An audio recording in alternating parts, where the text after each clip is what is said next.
It's giving violence.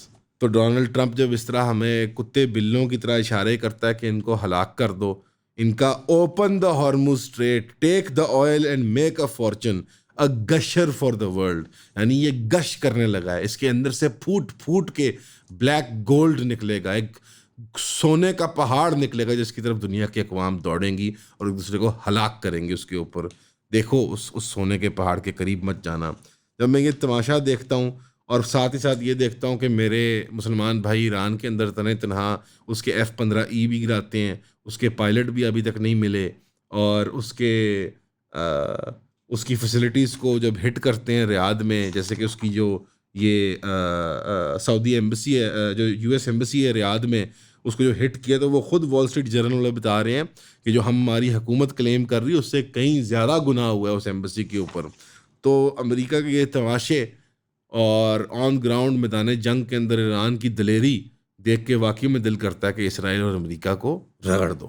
پھر دو باری پچھلے جو گزرے ہوئے ایک سال کے اندر، چاہے مزاحمت کار ہوں فلسطین کے، چاہے مزاحمت کار ہوں یمن کے، چاہے ایران کی افواج اور حکومت کے جو اعلیٰ افسران ہیں، ان کو لارا دے کے ایک نہیں دو نہیں تین چار بار نیگوسیشنز کا، سیز فائر کا، پیس ٹاکس کا مختلف موقعوں پر ان کی ٹاپ لیڈرشپ کو ٹارگیٹڈ اسیسینیشنز میں جب اسرائیل یا امریکہ شہید کر دیتا ہے تو مسلمانوں کا حال دیکھ کے ان کی عقلوں پہ ماتم کرتے ہوئے یہی دل کرتا ہے کہ ان کو رگڑ دو، ہم ڈیزرو کرتے ہیں یہ سب.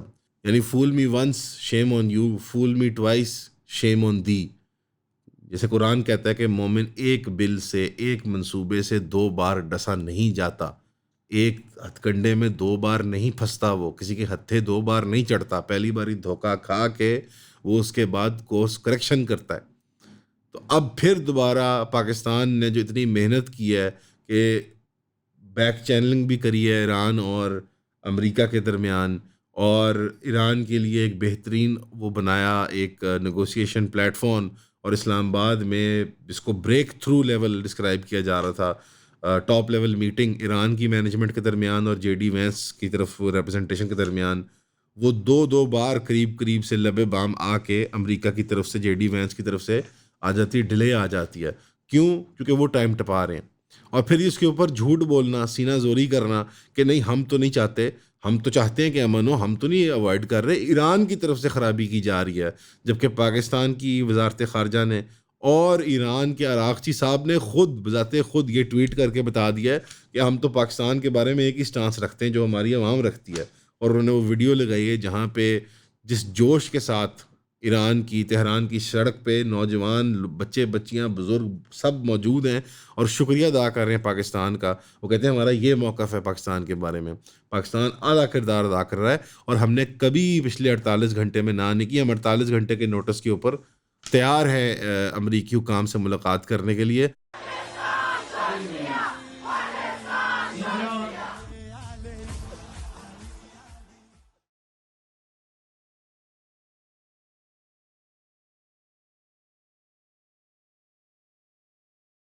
ہم صرف تیار نہیں ہیں اس 48 گھنٹے کی بھیک کی سیز فائر کے لیے. کیوں؟ کیونکہ اس سیز فائر کے اندر اسرائیل کے لیے حیات ہے، امریکہ کے لیے حیات ہے، اور ایران کے لیے موت ہے. یہ کوئی اسٹریٹجک ریٹریٹ نہیں ہے، یہ کوئی اسٹریٹجک پاز نہیں ہے، یہ موت ہے، یہ موت ہے، یہ موت ہے. ایران اگر اس جنگ کے اندر عقلی تقاضا ہے بطور کمزور فریق، جس کا پلڑا کمزور ہے، وہ اس جنگ کے سپریڈ کو ورٹیکلی نہیں افورڈ کر سکتا، وہ پازز والی جنگ نہیں افورڈ کر سکتا، وہ ہاریزونٹل سپریڈ والی جنگ افورڈ کر سکتا ہے. وہ یہ نہیں کر سکتا کہ سارا وہ ہٹ وہ لے اور ساری ہٹس وہ اسرائیل کو دے. اسے اس جنگ کو خطے کے اندر سپریڈ کرنا ہوگا، یہ اس کی مجبوری ہے. اسے ایسکلیشن لیڈر کے ٹریپ میں پھنسانا ہے امریکہ کو. یہ پروفیسر رابرٹ پیپ کا انالیسس ہے، اس پہ اتوار پہ میں نے تفصیلی انالیسس بھی کیا، وہ ضرور دیکھیے گا، کل کے دن آئے گا ان شاء اللہ تعالیٰ. لیکن ایران اس جنگ کو بہت انٹیلیجنٹلی لڑ رہا ہے. تو یہ مطلب آپ سمجھ لیں ایک قسم کی دھوکے بازی، دغا بازی، جھوٹ موٹ کی نیگوسیشنز میں پاکستان کو پھنسانا اور ایک فول بنا کے دکھانا مارکیٹ کے اندر، اور ایران کو ٹریپ کرنے کی کوشش کرنے میں دیکھ کے واقعی میں دل کرتا ہے کہ پیس ٹاکس، انٹرنیشنل رولز اور کسی بھی اس قسم کے امن بنانے والے ادارے یا فرد کو رگڑ دو.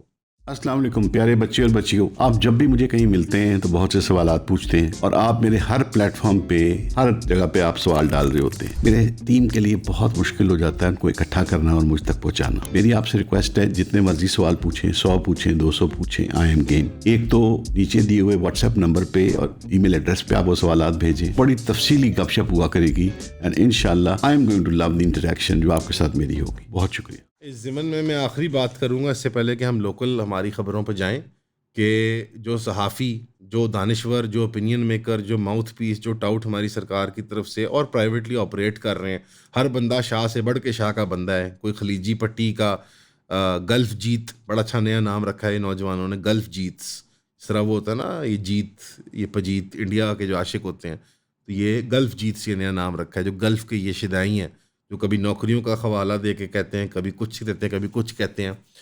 پریگمیٹزم کسی آئیڈیلزم کے تحت ہوتا ہے، کسی آئیڈیل کے تحت ہوتا ہے. آئیڈیلسٹ پریگمیٹزم حل ہے پاکستان کا. پریگمیٹزم کے نام پہ 20-25 سال کی وار آن ٹیرر بیچی آپ لوگوں نے، آج تک ہم اس کا خمیازہ بھگت رہے ہیں.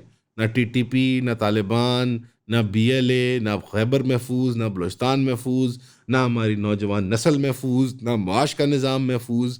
وہ 20-25 سال کی ہزیمت جو ہم نے فیس کی ڈرون رجیم کے under, so called war on terror کے تحت، پریگمیٹزم کے نام پہ کوئی نظریاتی ملک نہیں بچ سکتا.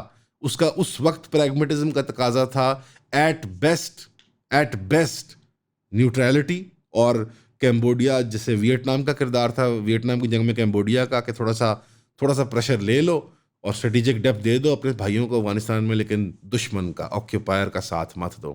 اینڈ ایٹ ورسٹ ہمیں اور افغانستان کو اکٹھے مل کے امریکہ کے خلاف جہاد کرنا تھا. جی ہاں، یہ آپ کو بس پوری رینج آف آپشنز تھی اس وقت. جو پریگمیٹزم کا تقاضا تھا، جو آپ نے کیا، وہ پریگمیٹزم نہیں تھی، وہ بزدلی تھی ہماری ریاست نے جو کیا تھا. اور وہ بزدلی اس بات پر مبنی نہیں تھی، نہ آئیڈیلزم پہ، نہ کسی پریگمیٹزم پہ، نہ کسی نظریات پہ، نہ کسی پریکٹیکل کنسرن پہ. وہ ذاتی مفاد کے لیے لڑی گئی تھی جنگ. اس کے اندر وہ واقعی میں پہلی ہماری ڈالروں والی لڑائی تھی. ہمارے لبرل، ہمارے لیفٹ کا نہیں کچھ کرتی کہ سوویٹ جہاز ڈالروں کی لڑائی تھی، یا فلان یا ٹینگ. یہ وہ ہماری ڈالروں کی لڑائی تھی، جہاں پہ جرنیلوں نے، بیوروکریٹس نے، سیاستدانوں نے، اسلام آباد پنڈی کی ایلیٹ نے F8 F11 F9 کے ریٹ بنائے. مجھے بتا دو ان پلاٹوں کے نیچے سونا ہے یا تیل ہے یا چاندی ہے یا کوئی وہ منرل ریسورس ہے، بیٹریاں بنتی ہیں لیتھیم کی اس سے، تو میں بتا دوں گا وہاں پہ 30-40 کروڑ کا کنال کیوں ہے ان جگہوں میں. پھر میں بتا دوں گا پاکستانی، افغان، مسلم خون کو سانچا گیا اور ان پلاٹوں کے اندر اتارا گیا. یہ ہے فیلئر ہمارا. اس نہ یہ پریگمیٹزم ہے، نہ یہ آئیڈیلزم ہے، یہ صرف اور صرف پیور انڈیویجول انٹرسٹ کا پرسول تھا. اس سارے انڈیویجول انٹرسٹ کو ایک ڈبے میں ڈالو اور اس ڈبے کو رگڑ دو میری طرف سے. بہرحال ڈومیسٹکلی اگر دیکھا جائے، سوری اس میں آخری بات کر دیتی، سوری یہ کٹ دے رہے ہیں. اب اس پورے نقشے کو دیکھتے ہوئے آپ مجھے بتائیں 2 آؤٹ کمز ہیں سامنے ہورائزن کے اوپر ہیں. ایران فتح حاصل کرتا ہے، کامیاب ہوتا ہے، اور ایران ایک ریجنل ہیجمان بنتا ہے، اور وہ یہ بات یاد رکھتا ہے کہ پاکستان نے اس کا مشکل وقت میں ساتھ نہیں دیا، اور آنے والے دنوں میں پاکستان کوئی گیس اور آئل کی نئی پائپ لائن اور نئے سورس سیکیور نہیں کر پاتا، اور آئل کو ایران ڈومینیٹ کر لیتا ہے. اور پھر جب کریم کھانے کی باری آتی ہے، جو محنت ایران نے کی ہے، تو کریم ایران پاکستان ساتھ نہیں شیئر کرتا. تو آپ کے 2 انسیکیور بارڈر افغانستان کی اور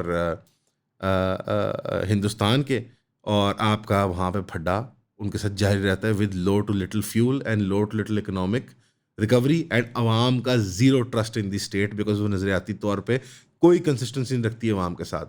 دوسرا آؤٹ کم کیا ہے جو حقیقی آؤٹ کم ہونا چاہیے، کہ ہم عصبیت کی بنیاد پہ، جیسے ابن خلدون کہتے ہیں نا عصبیہ، ہم اپنی قومی پہچان احساس کی بنیاد پہ، یہ پرشیا کی جو ٹیریٹریز ہیں، یہ انڈو آرین لوگ جو ہم ہیں، جو ہماری اسلامی تقاضے ہیں بھائی چارے کے، اس کے تحت ہم اس خطے کو یونائٹ کرتے ہیں، اور تکون کی شکل میں پاکستان، افغانستان اور ایران، یہاں پہ آئل اینڈ گیس کی شیئرنگ ہوتی ہے. افراد کی خواہش نہیں، ہمارے اجتماعی بھلے کے لیے. ہم چین کے ساتھ بھی اپنے ایک بیلنس ریلیشن شپ رکھتے ہیں. ہم وہاں پہ بھی آئل اینڈ گیس کی اور ٹیکنالوجی کی جب ٹرانسفرز کی باتیں کرتے ہیں، ٹریڈ کی باتیں کرتے ہیں، تو لفٹ کی نہیں بات کرتے، ڈگ کی نہیں بات کرتے.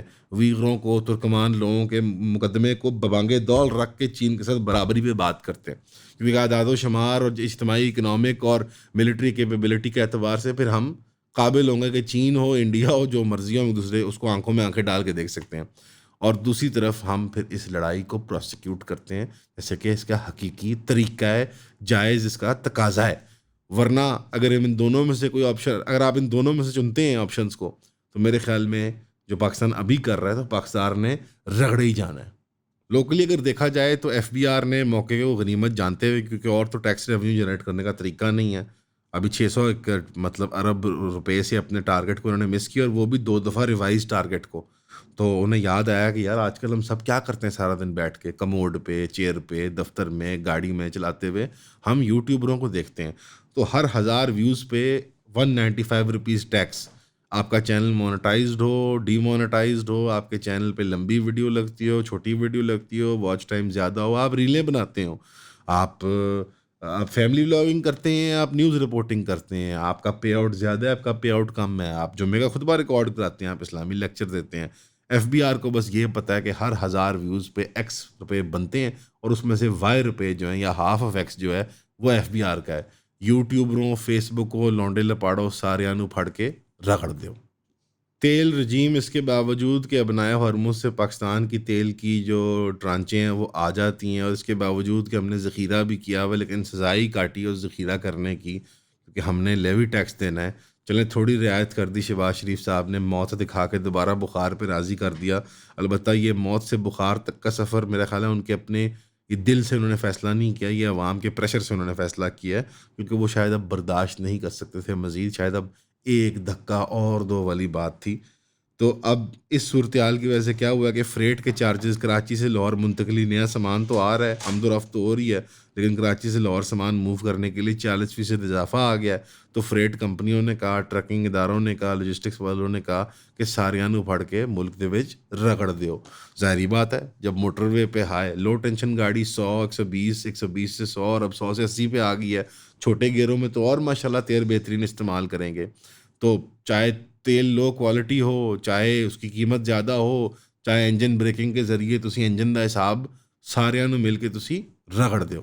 جاتے جاتے میں آپ کو یہی کہنا چاہوں گا کہ ہمیشہ کی طرح دیکھنے کا شکریہ، اور نیچے جو like, share and subscribe button ہے انہوں بھی پھاڑ کے تسی سارے رگڑ دیو. شکریہ.